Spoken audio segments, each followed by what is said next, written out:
Shalom sahabatku, sebelum kita merenungkan kebenaran firman Tuhan di pagi hari ini, mari kita sama-sama berdoa. Bapa, terima kasih atas anugerah-Mu terhadap setiap kami. Terima kasih atas nafas kehidupan yang selalu Engkau berikan. Bapa, jamah hati setiap kami, agar melalui kebenaran firman-Mu, kami boleh terus dituntun, agar memiliki karakter seperti-Mu. Terima kasih ya Tuhan. Kami siap mendengarkan firman-Mu. Haleluya. Amin. Pagi hari ini, kita akan merenungkan kebenaran firman-Nya dengan tema berpegang kepada sumpah sekalipun rugi. Mari kita buka Alkitab di dalam kitab Kejadian 44 ayat yang pertama sampai yang kelima. Sesudah itu, diperintahkannya lah kepada kepala rumahnya, isilah karung orang-orang itu dengan gandum, seberapa yang dapat dibawa mereka, dan letakkanlah uang masing-masing di dalam mulut karungnya.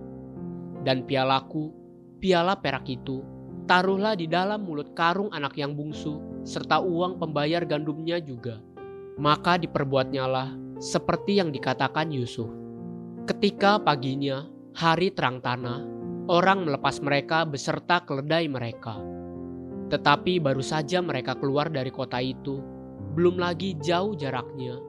Berkatalah Yusuf kepada kepala rumahnya, "Bersiaplah, kejarlah orang-orang itu, dan apabila engkau sampai kepada mereka, katakanlah kepada mereka, mengapa kamu membalas yang baik dengan yang jahat? Bukankah ini piala yang dipakai tuanku untuk minum, dan yang biasa dipakainya untuk menelaah? Kamu berbuat jahat dengan melakukan yang demikian." Ada satu definisi dari pertobatan yang sangat memberkati saya. Dikatakan demikian.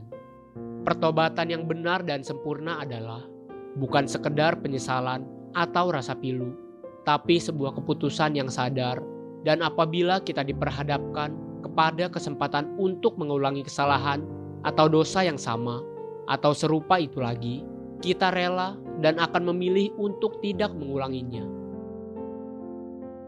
Manusia memang mudah untuk mengumbar janji, sebab sama seperti perkataan yang banyak kita kenal, lidah memang tidak bertulang.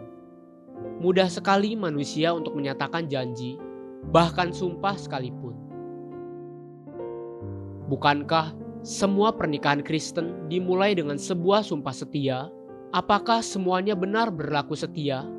Justru perceraian terbesar di Indonesia ataupun di negara-negara yang mayoritas Kristen ada di antara orang-orang yang mengaku dirinya Kristen dan menikah di dalam gereja atau chapel, namun berakhir di sebuah perceraian.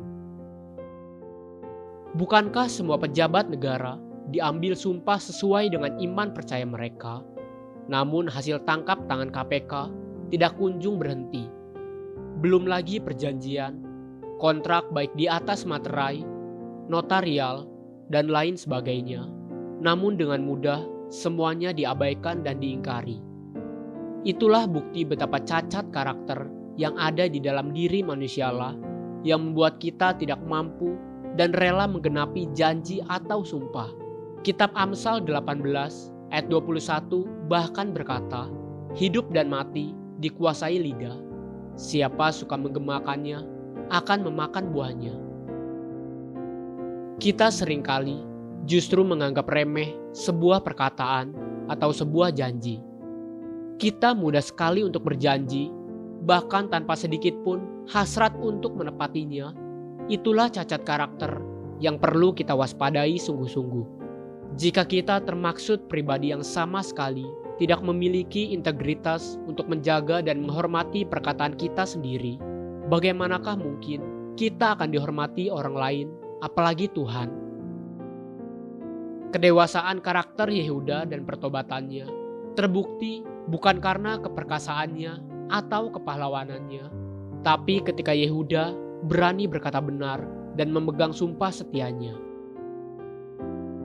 Ketika Benyamin, adiknya yang bungsu, ditangkap karena sebuah skenario yang dibuat Yusuf, Yehudalah yang tampil membela dan bahkan pasang badan memohon untuk menggantikan hukuman perbudakan atas Benyamin.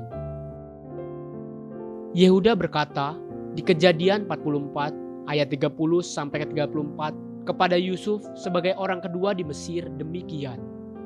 Maka sekarang apabila aku datang kepada hambamu, ayahku, dan tidak ada bersama-sama dengan kami anak itu, padahal ayahku tidak dapat hidup tanpa dia, tentulah akan terjadi apabila dilihatnya anak itu tidak ada, bahwa ia akan mati, dan hamba-hambamu ini akan menyebabkan hambamu, ayah kami yang ubanan itu, turun ke dunia orang mati karena duka cita. Tetapi hambamu ini telah menanggung anak itu terhadap ayahku dengan perkataan, jika aku tidak membawanya kembali kepada Bapa, maka akulah yang berdosa kepada Bapa untuk selama-lamanya. Oleh sebab itu, baiklah hambamu ini tinggal menjadi budak tuanku, menggantikan anak itu, dan biarlah anak itu pulang bersama-sama dengan saudara-saudaranya. Sebab, masakan aku pulang kepada ayahku, apabila anak itu tidak bersama-sama dengan aku tidak akan sanggup melihat nasib celaka yang akan menimpa ayahku. Yehuda teringat kepada janji kepada ayahnya untuk menjaga dan menanggung hidup Benyamin. Yehuda bisa saja berkelit, oh, itu karena kesalahan Benyamin sendiri. Sekalipun Yehuda tidak tahu bahwa itu adalah rekayasa Yusuf, namun terlepas dari semuanya itu, Yehuda teringat akan janjinya kepada ayahnya, dan dia genapi janji itu. Lama setelah itu, Tuhan pun menggenapi janjinya kepada Yehuda. Haleluya, sahabatku, mari kita sama-sama berdoa. Terima kasih Bapa Surgawi, aku mau belajar untuk menggenapi semua janji-janjiku. Bantu dan ajari aku ya Bapa, supaya hatiku rela dan jujur. Amin. Jesus loves you, and so do I.